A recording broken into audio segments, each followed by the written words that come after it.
এই বিষয়গুলো।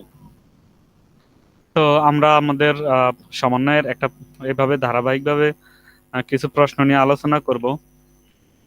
যেমন প্রথম যে প্রশ্নটার আমরা মুখোমুখি হই, যে এটা মুখে আলোচনা করে দেই, যে সমাপনী মজুত পণ্য, এখানে ক্রয় মূল্য থাকে আর বাজার মূল্য থাকে। তো দেখা যায় একটা মূল্য কম থাকে, আবার একটা মূল্য বেশি থাকে। তা আমরা সব সময় জানি যে ক্রয় মূল্য আর বাজার মূল্য যেটাই থাকুক না কেন, আমরা যেটা কম সেটা হিসাব করতে গিয়ে নির্ণয় করব। যদি এরকম হয় যে, ধরো একটা প্রশ্ন লেখা থাকলে এরকম, যে সমাপনী মজুদ পণ্যের ক্রয় মূল্য আহ, ধরো 50,000 টাকা, ও বাজার মূল্য 40,000 টাকা। সমাপনী মজুদ পণ্যের ক্রয় মূল্য 50,000 টাকা আর বাজার মূল্য হলো 40,000 টাকা। তা আমরা যখন হিসাব করব, তখন বিশদ আয় বিবরণীতে এই সমাপনী মজুদ পণ্যের মূল্য দেখাবো, আর আর্থিক অবস্থার বিবরণী তৈরি করতে গেলেও দেখানো হয়। তো এখন এই সমাপনী মজুত পণ্যের ক্রয় মূল্য এবং বাজার মূল্যের মধ্যে যে মূল্যটা কম, যে মূল্যটা কম সেই মূল্যটা আমরা হিসাবের মধ্যে নিয়ে আসব। তাহলে বিশদ আয় বিবরণীর আমরা ঠিক কোথায় সমাপনী মজুত পণ্যের এই মূল্যটা দেখাই? আমরা সমাপনী মজুত পণ্যটা বিক্রিত পণ্যের ব্যয় যখন নির্ণয় করি, বিক্রিত পণ্যের ব্যয়গুলো ক্রয়, তারপরে ক্রয় সংক্রান্ত আনুষঙ্গিক খরচ, এগুলো সবগুলো যোগ দেওয়ার পরে গিয়ে আমরা সমাপনী মজুত পণ্যটা বাদ দিই। সমাপনী মজুত পণ্যটা আমরা কি করি? বাদ দিই। তো এই বিষয়টা কিরকম হয় সাধারণত?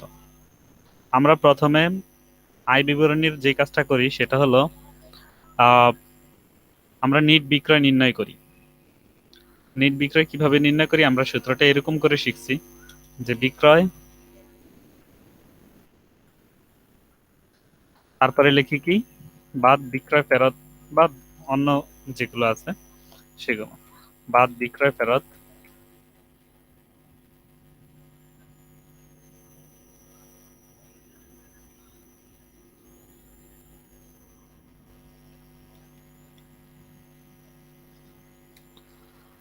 এইখানে আমরা আহ, এই জিনিসটা বাদ দিই।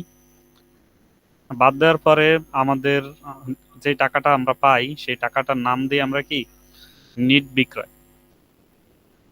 নিট বিক্রয়। বিক্রয় থেকে বিক্রয় সংক্রান্ত যেই লেনদেনগুলো আছে, যেমন এখানে বিক্রয় ফেরত থাকতে পারে, অলিখিত বিক্রয় যোগ হইতে পারে, আরো অন্যান্য যে বিষয়গুলো, এখানে আমরা নিট বিক্রয়টা পাই। নিট বিক্রয় পাওয়ার পরে আমরা যে কাজটা করি সেটা হলো, আমরা লিখি বাদ বিক্রিত পণ্যের ব্যয়। বিক্রিত পণ্যের ব্যয়। এখানে এসে আমরা একটা শিরোনাম ব্যবহার করে আমরা বিক্রিত পণ্যের ব্যয় নির্ণয় করি। বিক্রিত পণ্যের ব্যয় হলো আমরা যে পণ্যগুলো কিনে এনেছিলাম বিক্রি করার উদ্দেশ্যে, সেগুলোর ব্যয়। তো এই বিক্রিত পণ্যের ব্যয়ের মধ্যে কতগুলো বিষয় আসে। প্রথমে আসে কি, প্রারম্ভিক মজুত পণ্য। প্রারম্ভিক মজুদ পণ্য।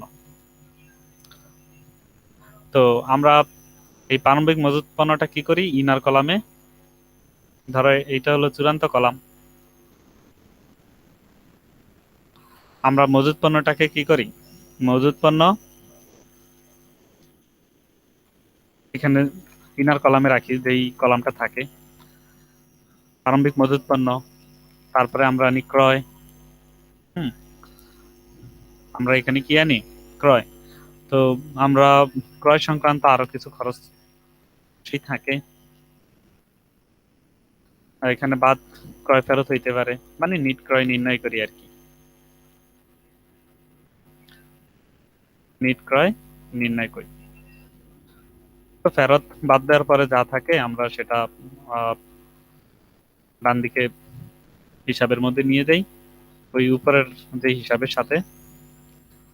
তারপরে আমরা কি করি, তারপরে আমরা ক্রয় সংক্রান্ত কিছু খরচ লিখি, যেমন ক্রয় পরিবহন। ক্রয় করতে গিয়ে আবার শুল্কগুলো দিতে পারি এখানে। হুম। ক্রয় সংক্রান্ত খরচ, এই ক্রয় সংক্রান্ত খরচগুলো আমরা যখন যোগ দিই,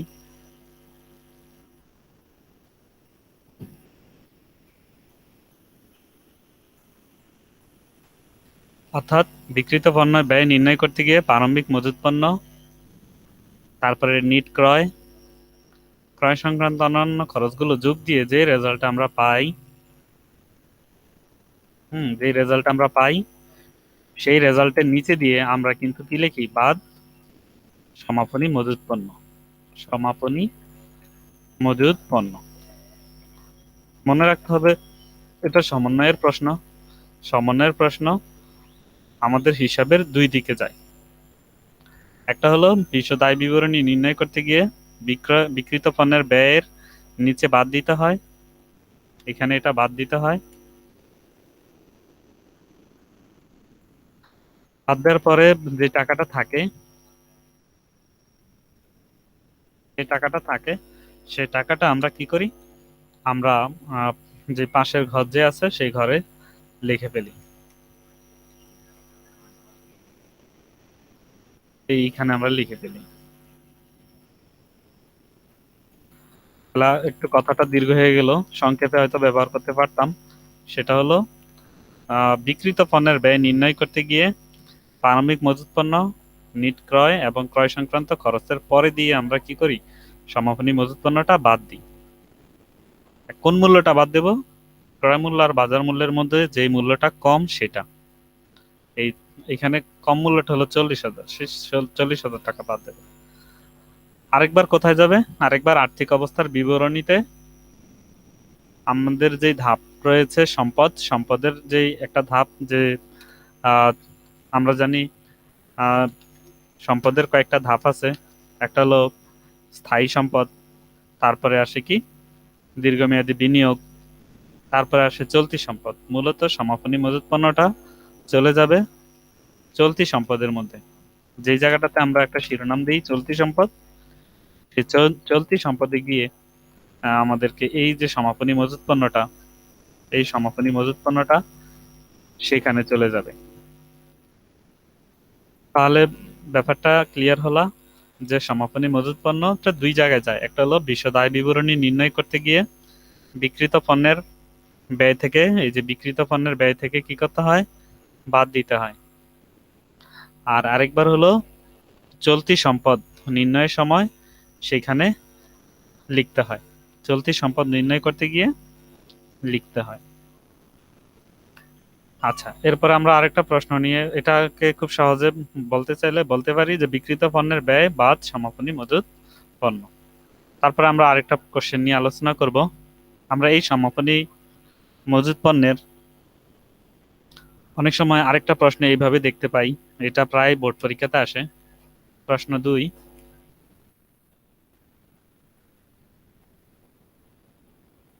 এটা কেমন, এটা হলো সমাপনী মজুত পণ্য, ধরো 40,000 টাকা, সমাপনী মজুত পণ্যের 40,000 টাকা। অথবা সরাসরি এরকম কথা বলা থাকলে তো খুব সহজেই, কিন্তু আমাদেরকে এটা বলে দেয় যে বছর শেষে, অনেক সময় সমাপনী মজুত পণ্য সরাসরি বলে দেয়, বলে দিলে তো ভালোই, কিন্তু অনেক সময় স্যাররা কি করে, বোর্ড পরীক্ষাগুলোতে বিশেষ করে লেখা থাকে যে বছর শেষে, হ্যাঁ, অবিকৃত পণ্যের মূল্য, বছর শেষে অবিকৃত পণ্যের মূল্য 40,000 টাকা। হ্যাঁ,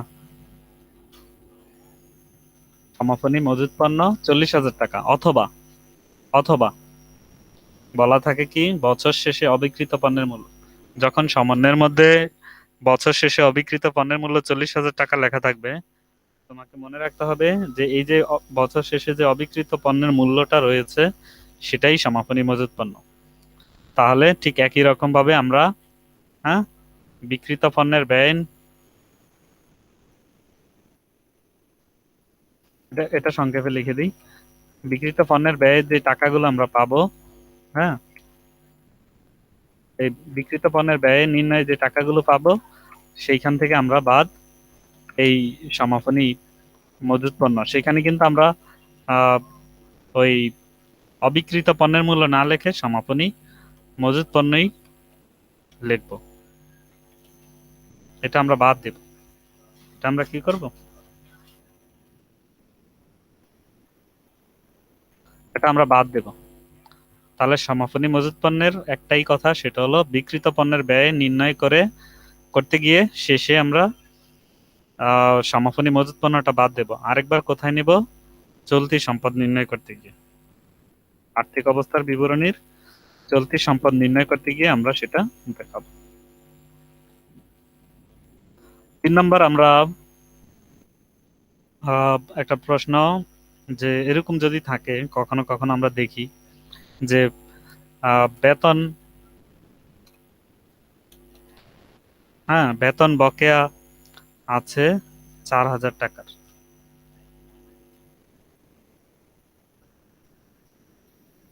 বেতন হলো খরচ। বেতন কি? খরচ। খরচ যখন বকেয়া থাকে তখন এটা দায় হয়, অর্থাৎ এই এই খরচটা কি করতে হয়? পরিশোধ করতে হয়। তো খরচ যখন বকেয়া থাকে তখন সেটা কি করতে হয়? এটা পরিশোধ করতে হয়, এইটা দায়, দিতে হয়। এই জন্য এই খরচ বকেয়া এটা হলো দায়। তো এটা এটা যেহেতু সমন্বয়ের প্রশ্ন, তো সমন্বয়ের প্রশ্ন তো অবধারিত ভাবে দুই জায়গায় যাবেই। হ্যাঁ, তো বিশদ আয় বিবরণীর কোথায় যায়? বিশদ আয় বিবরণীর আমরা যে একটা ধাপ জানি সেটা হলো পরিচালন ব্যয়। পরিচালন ব্যয়, এই পরিচালন ব্যয়ের ভিতরে আমরা প্রথমে লিখি কি? বেতন খরচ। প্রথমে আমরা লিখি বেতন, তারপরে আমরা কি লিখি? যোগ বকেয়া বেতন। এটা তো এটা তো দেওয়া হয় নাই, বেতন দেওয়া হয় নাই। তাহলে বকেয়া বেতন বা খরচ বকেয়া যেগুলো আছে সেগুলো একবার কোথায় যাবে? পরিচালন ব্যয়ের মধ্যে আসবে, বকেয়া বেতন।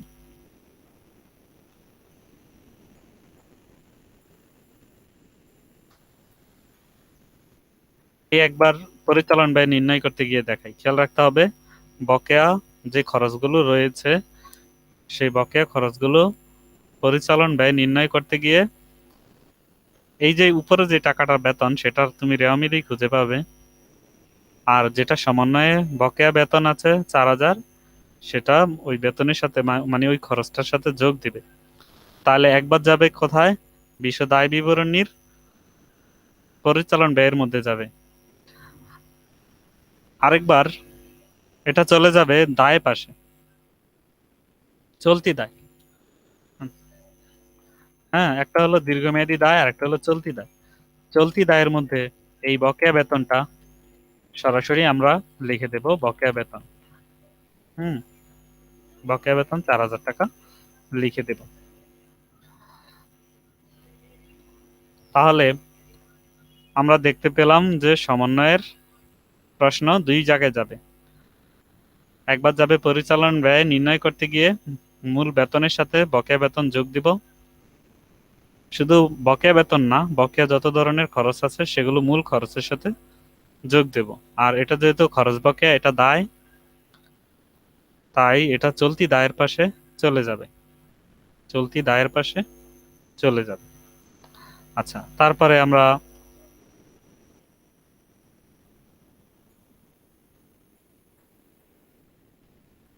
আরেকটা প্রশ্ন, সমন্বয়ের প্রশ্ন নিয়ে আলোচনা করি।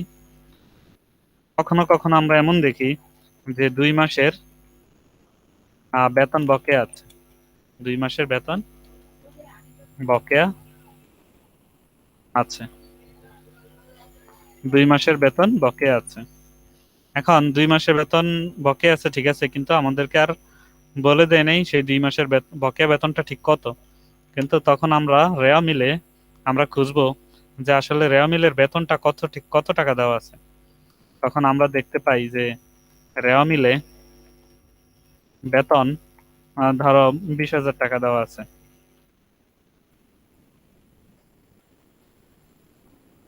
কোথায় আছে? এটা রেওয়া মিলে আছে, মানে সমন্বয়ের উপরে যে রেওয়া মিল, সেই রেওয়া মিলে বেতন 20,000 টাকা দেওয়া আছে। হ্যাঁ, আর সমন্বয়ের মধ্যে প্রশ্নে বলে দিছে 2 মাসের বেতন বকেয়া আছে।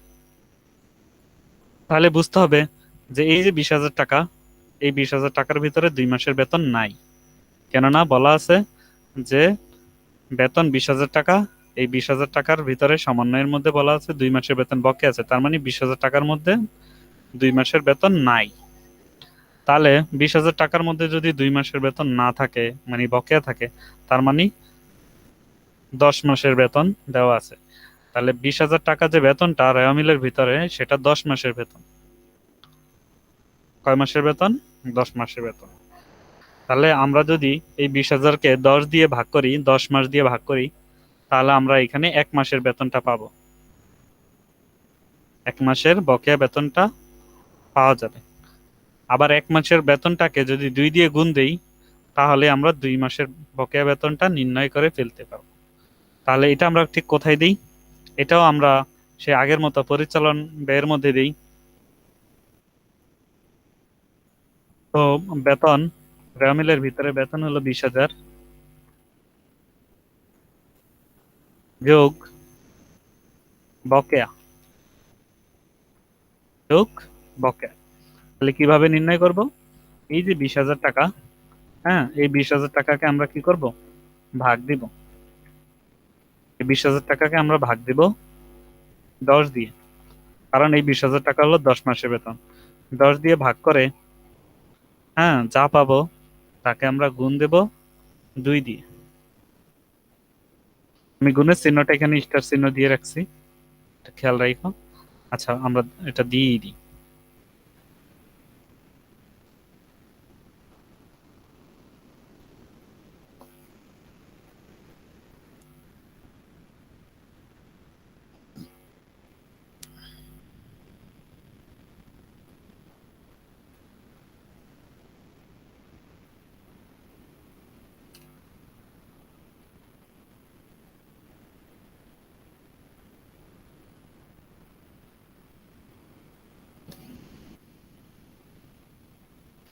তাহলে যে বেতনটা 20,000 টাকা রেওয়া মিলে আছে, সেটা 10 মাসের, 10 দিয়ে ভাগ দিয়ে আর 2 মাস দিয়ে গুণ দিলে আমরা সেটার বকেয়াটা নির্ণয় করে ফেলতে পারবো। তাহলে এখানে আমাদের 20,000-কে 10 দিয়ে যদি ভাগ করি, তাহলে আসবে 2,000। 10 দুগুণা 20, 2,000। আর 2 দিয়ে যদি গুণ দিই, তাহলে আসবে কত? 4,000। তাহলে আমরা এটা এইভাবে পরিচালন ব্যয়ের মধ্যে দেখাবো। বেতন 20,000 যোগ বকেয়া বেতন 4,000। কিভাবে?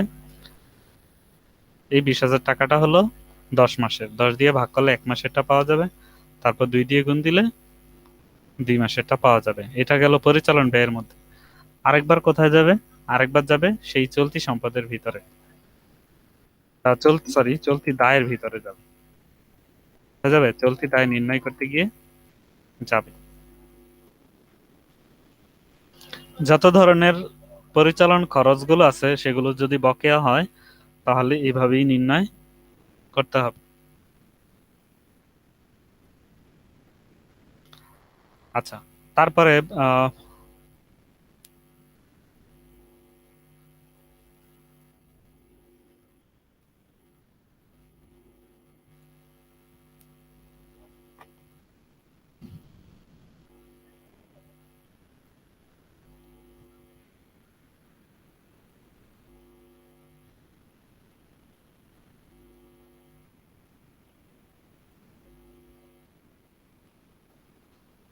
আহ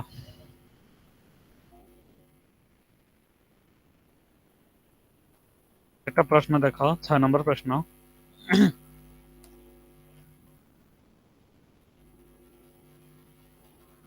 আহ, অনেক সময় আমরা দেখি এরকম ভাড়ার জায়গায় লেখা থাকে উপভাড়া।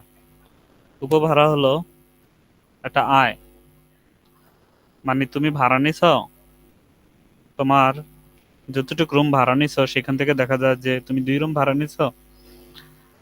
এখন 2 রুম তোমার প্রয়োজন হচ্ছে না, 2 রুম তোমার ব্যবহারের প্রয়োজন হচ্ছে না। তো তুমি করছো কি, ওই 2 রুমের ভিতরে 1 রুম আবার অন্য আরেকজনের কাছে ভাড়া দিয়ে দিছো। তাহলে আহ, অন্য আরেকজনের কাছে যে ভাড়া দিছো সে হচ্ছে উপভাড়াটিয়া। সেই উপভাড়াটিয়া মূল ভাড়াটিয়াকে, মূল যে মালিক তাকে টাকা দিবে না। সে যেহেতু ভাড়া নিছে তোমার কাছ থেকে, তুমি তো ভাড়াটিয়া, তোমার কাছ থেকে টাকা ভাড়া নিছে, তাহলে তোমাকে সে ভাড়া দেবে। এখন এই উপভাড়াটা হলো আয়। আমরা বিশদ আয় বিবরণী যে অন্যান্য আয় নির্ণয় করি, সেই জায়গাটাতে এই হিসাবটা চলে আসবে। যদি এরকম থাকে যে 1 মাসের উপভাড়া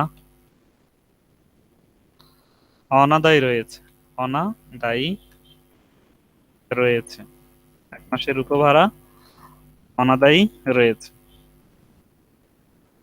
তখন দেখা যাবে যে রেওয়া মিলে উপভাড়া কত রয়েছে সেটা আমরা দেখি। রেওয়া মিলে উপভাড়া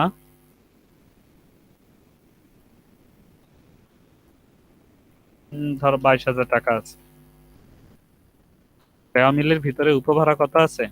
22,000 টাকা আছে। সমন্বয়ের ভিতরে বলা আছে 1 মাসের উপভাড়া অনাদায়ী আছে। যেহেতু রেওয়া মিলের ভিতরে উপভাড়া 22,000 টাকা, আর সমানের মধ্যে বলছে 1 মাসেরটা অনাদায়ী আছে, মানে 1 মাসেরটা বকেয়া আছে, তার মানে এই 22,000 টাকার ভিতরে 1 মাসের নাই। কয় মাসের আছে তাহলে? 1 মাসের না থাকলে 11 মাসের আছে। তাহলে আমরা এটা নির্ণয় করব বিশদ আয় বিবরণীর। আমরা যেখানে অন্যান্য আয় নির্ণয় করি,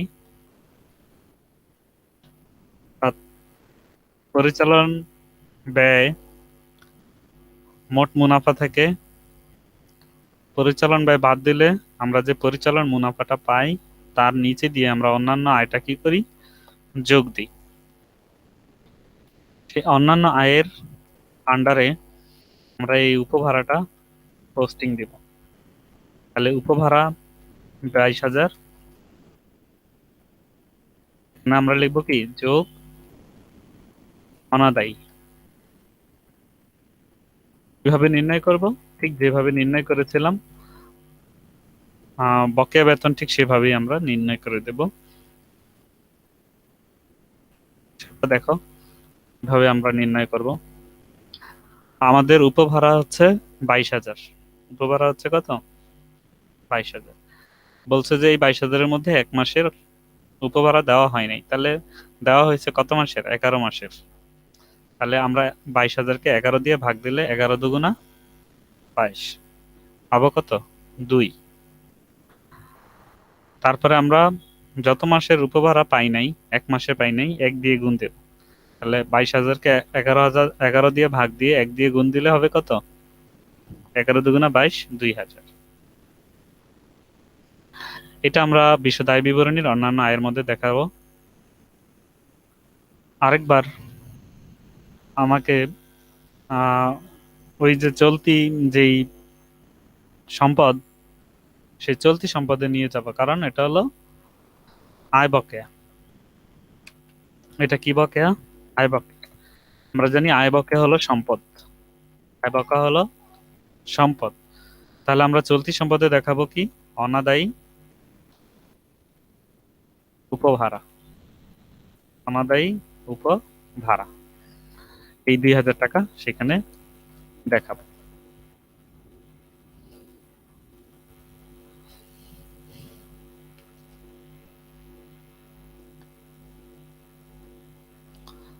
তারপর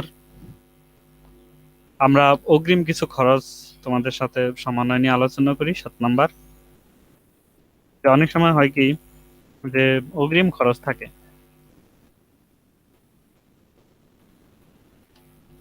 ধরো এরকম লেখা আছে যে মজুরি অগ্রিম পরিশোধ, অগ্রিম পরিশোধ করা হলো 3000 টাকা। অগ্রিম মজুরি পরিশোধ করা হলো 3000 টাকা। তাহলে আমরা দেখতে পাচ্ছি যে এটা হলো অগ্রিম, মজুরি হলো খরচ, অগ্রিম খরচ। তাহলে অগ্রিম খরচগুলো আমরা কোন কোন জায়গায় দেখাই? মজুরিটা এটা সরাসরি ক্রয় এবং বিক্রয়ের সাথে জড়িত, ক্রয়ের সাথে জড়িত। ক্রয়কৃত পণ্য আনার সময় আমরা মজুরি দিয়ে থাকি শ্রমিকদের। সেই জন্য এটা আমরা বিশদ আয় বিবরণীর যেখানটাতে আমরা বিক্রিত পণ্যের ব্যয় নির্ণয় করি, বিক্রিত পণ্যের ব্যয় নির্ণয় করি, তার আন্ডারে আমরা এই মজুরিটা দেখাবো। এখানে আমরা লিখবো মজুরি। ধরো রেওয়া মিলে মজুরি আছে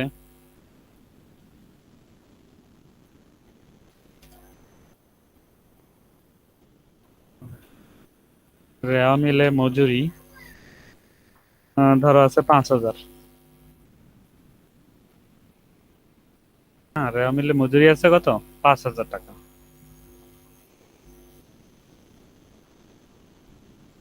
আর সমন্বয়ের মধ্যে প্রশ্ন বলছে অগ্রিম পরিশোধ করা হয়েছে 3000 টাকা। তাহলে আমরা মজুরি লিখবো বিক্রিত পণ্যের ব্যয়ের আন্ডারে, লিখবো 5000। আর খরচ অগ্রিম, অগ্রিম খরচটা বাদ দিতে হবে, বাদ অগ্রিম, অগ্রিম মজুরি। অগ্রিম মজুরি এই 3000 টাকা বাদ দিয়ে আমরা পাশে দেখাবো কত? 2000। আমরা বাদ দিয়ে দেখালাম। তাহলে একবার দেখালাম বিশদ আয় বিবরণীর বিক্রিত পণ্যের ব্যয়ের আন্ডারে মজুরি, এটা যেহেতু সরাসরি ক্রয়ের সাথে জড়িত, এই কারণে এই খরচটা আমরা বিক্রিত পণ্যের ব্যয়ের আন্ডারে দেখাবো মোট লাভ নির্ণয়ের সময়। আরেকবার আমরা এটাকে চলতি সম্পদের আন্ডারে দেখাবো, কারণ আমরা জানি খরচ অগ্রিম সম্পত্তি, খরচ অগ্রিম কি সম্পত্তি। অগ্রিম মজুরি কত টাকা? সমন্বয়ের মধ্যে অগ্রিম মজুরি যত টাকা আছে তত টাকাই, অর্থাৎ 3000 টাকা।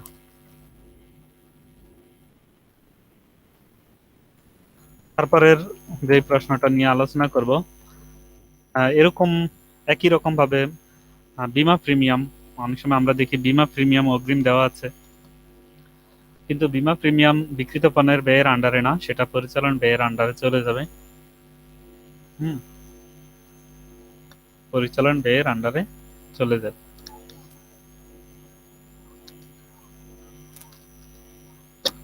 বিজ্ঞাপন খরচ নিয়ে একটা গুরুত্বপূর্ণ প্রশ্ন থাকে এরকম, যে বিজ্ঞাপন খরচ 2 বছরের জন্য, 2 বছরের জন্য দেওয়া হয়েছে, এরকম প্রশ্ন। তখন আমরা দেখি যে আমাদের রেওয়া মিলে বিজ্ঞাপন খরচ, আহ রেওয়া মিলে বিজ্ঞাপন খরচ দেওয়া আছে ধরো 4000 টাকা। রেওয়া মিলে বিজ্ঞাপন খরচ কত দেওয়া আছে? 4000 টাকা। বিজ্ঞাপন খরচ 2 বছরের জন্য দেওয়া হয়েছে, আর রেওয়া মিলে বিজ্ঞাপন খরচ 4000 টাকা। তাহলে আমরা এটা পরিচালন বিশদ আয় বিবরণীর পরিচালন ব্যয়ের আন্ডারে দেখাবো। আমরা লিখব বিজ্ঞাপন খরচ কত? 4000। বিজ্ঞাপন খরচ 4,000 বাদ বিজ্ঞাপন খরচ যখন 2 বছরের জন্য মানে অগ্রিম যখন দেওয়া হয় তখন আমরা এটাকে অগ্রিম শব্দ ইউজ করি না, সেটাকে আমরা বলি বিলম্বিত বিলম্বিত বিজ্ঞাপন। বিলম্বিত বিজ্ঞাপন মানে সেটা অগ্রিম শব্দ ইউজ না করে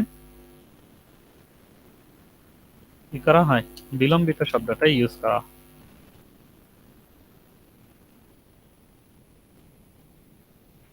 তাহলে আর অবশিষ্ট থাকবে 2,000, এটা হলো পরিচালন ব্যয়। আরেকবার বিলম্বিত বিজ্ঞাপন আমরা দেখাবো হলো সম্পদ পাশে। তবে সম্পদ পাশে যে একটা প্রথমে তো স্থায়ী সম্পদ নির্ণয় করি, তারপরে কি চলতি সম্পদ নির্ণয় করি, আরেকটা ধাপে আমরা অলিক সম্পদ নির্ণয় করি, অবাস্তব সম্পদ অলিক সম্পদ নির্ণয় করি। তার আন্ডারে গিয়ে আমরা বিলম্বিত বিজ্ঞাপন লিখে এই টাকাটা আমরা সেখানে দিয়ে দেব, 2,000 টাকা।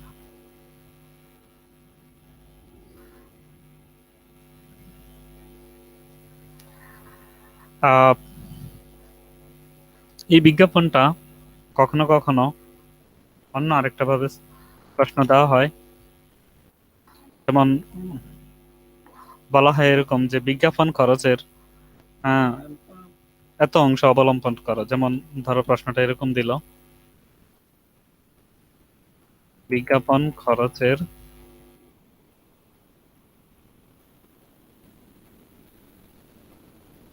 বিজ্ঞাপন খরচের 5/2 অংশ,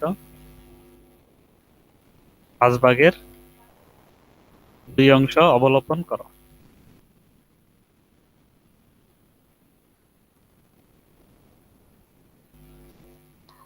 আর রেওয়া মিলে বিজ্ঞাপন দেওয়া আছে, বিজ্ঞাপন খরচ ধরো দেওয়া আছে সেখানে 10,000 টাকা। রেওয়া মিলে বিজ্ঞাপন খরচ দেওয়া আছে কত টাকা, 10,000 টাকা। অর্থাৎ বিজ্ঞাপন খরচ এই যে 10,000 টাকা দেওয়া আছে, সেখানকার 5/2 অংশ আমরা খরচ হিসাবে দেখাইতে হবে। এটা আমরা কোথায় দেখাই, পরিচালন ব্যয়ের আন্ডারে দেখাই। অর্থাৎ খরচ হিসাবে আমরা কত দেখাবো, আর বাকি অংশটা আমরা আহ, বিলম্বিত হিসাবে দেখাবো, মানে অগ্রিম খরচ হিসাবে আমাদেরকে দেখাতে হবে। ঠিক একই রকম ভাবে আমরা এটা পরিচালন ব্যয়ের আন্ডারে দেখাবো। আমরা লিখবো বিজ্ঞাপন খরচ 10,000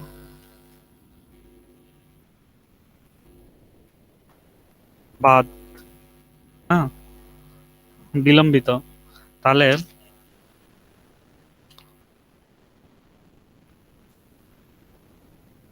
আমরা আমাদের খরচে দেখাবো কত, খরচে দেখাবো কত। তা আমরা এটাকে ক্যালকুলেটরে যে এই যে 10,000/5, হ্যাঁ, ইন্টু 2, ভাগ 5 ইন্টু 2, যে 10,000-কে 5 দিয়ে ভাগ দিয়ে 2 দিয়ে গুণ দিলে যে টাকাটা হবে সেই টাকাটা আমরা বিশদ আয় বিবরণীতে এটাকে আমরা খরচ হিসাবে দেখাবো। খরচ হিসাবে দেখাবো কত, 4,000 টাকা। তাহলে 10,000 থেকে 4,000 বাদ দিলে যেই টাকাটা থাকবে সেই টাকাটা আমরা মূলত এখানে বিজ্ঞাপন খরচ থেকে বাদ দেব। তাহলে আহ, আমরা বুঝতে পেরেছি যে 5/2 যদি আমরা খরচ হিসেবে দেখাই, তার মানে 5/3 অংশ, 5/3 অংশ, এই 5/3 অংশ কি করতে হবে, বিলম্বিত বিজ্ঞাপন, অর্থাৎ এটা অগ্রিম বিজ্ঞাপন হিসেবে আমরা অলিক সম্পদের মধ্যে গিয়ে দেখাবো। এই যে অলিক সম্পদ, সেখানে বিলম্বিত বিজ্ঞাপন এই 6,000 টাকা দেখাবো। আশা করি বুঝতে পেরেছ। তাহলে বিজ্ঞাপন খরচের কখনো যদি বলে যে এত ভাগের এত অংশ অবলোপন করো, আমরা মূল যেই রামিলে যে টাকাটা থাকবে বিজ্ঞাপন খরচ, সেটাকে আমরা 5 দিয়ে ভাগ দিয়ে 2 দিয়ে গুণ দেবো। এখানে যাই থাকুক, নিচে যে সংখ্যাটা থাকবে সেটা দিয়ে ভাগ দিয়ে উপরের সংখ্যাটা দিয়ে গুণ দিয়ে যা পাবো সেটা টাকাটা লিখবো মূল কলামে, অর্থাৎ ওই যে আমাদের বিশদ আয় বিবরণীর যে মূল ঘর যেগুলো আছে সেখানে দেখাবো। আর মূল টাকাটা থেকে যে টাকাটা আমরা এইমাত্র পেলাম সেটা বাদ দিয়ে যা থাকবে সেটা আমরা বিলম্বিত দেখাবো, অর্থাৎ অগ্রিম হিসেবে দেখাবো। এই মূলত এই টাকাটাই, এই বিলম্বিত বিজ্ঞাপনের যে টাকাটা, সেই টাকাটাই আমরা আবার অলিক সম্পদ নির্ণয় করতে গিয়ে সেইখানে এটা দেখাবো। আজকের জন্য আমরা শেষে একটা সমন্বয় দেখাবো।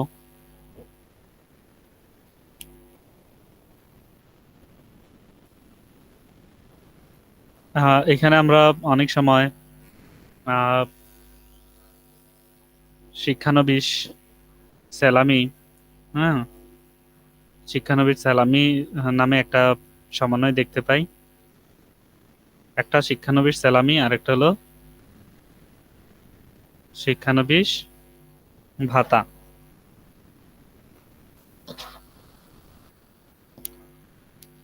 তো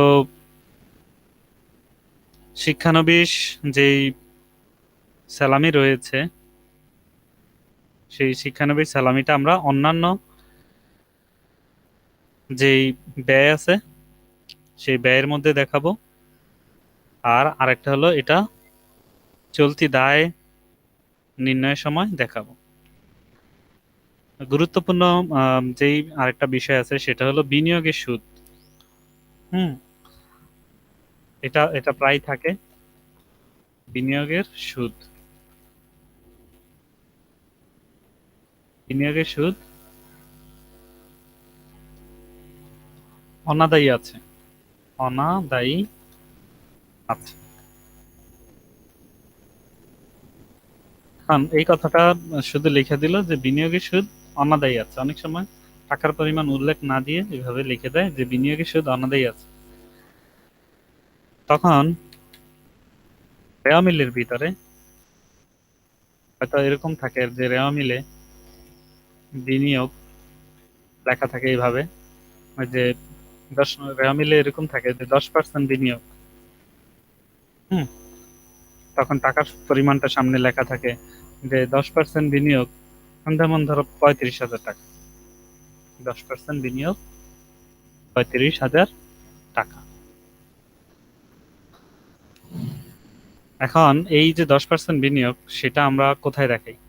সেটা আমরা বিশদ আয় বিবরণীর ভিতরে অন্যান্য যে আয় নির্ণয় করি, সেই অন্যান্য আয় নির্ণয় করতে গিয়ে আমরা লিখব বিনিয়োগের সুদ। 10%-এ 3,500 টাকা, 35,000 টাকা 10%-এ 3,500 টাকা। আরেকবার যেটা করি সেটা হলো আমরা দীর্ঘমেয়াদী যে বিনিয়োগ, হুম, আর্থিক অবস্থার বিবরণীর দীর্ঘমেয়াদী যে বিনিয়োগ শিরোনামটা দেই, সেই দীর্ঘমেয়াদী বিনিয়োগের শিরোনামের আন্ডারে আমরা প্রথমে লিখি কি 10% বিনিয়োগ।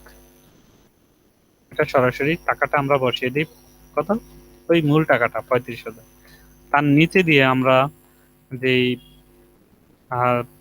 কি বলি যে চলতি সম্পদ, যে এই চলতি সম্পদের যে শিরোনাম দিই, সেই চলতি সম্পদের আন্ডারে আমরা এই বিনিয়োগের সুদটা, বিনিয়োগের অনাদায়ী সুদটা দেখাই। বিনিয়োগের কি সুদ? অনাদায়ী সুদ। অনাদায়ী সুদ, বিনিয়োগের অনাদায়ী সুদ।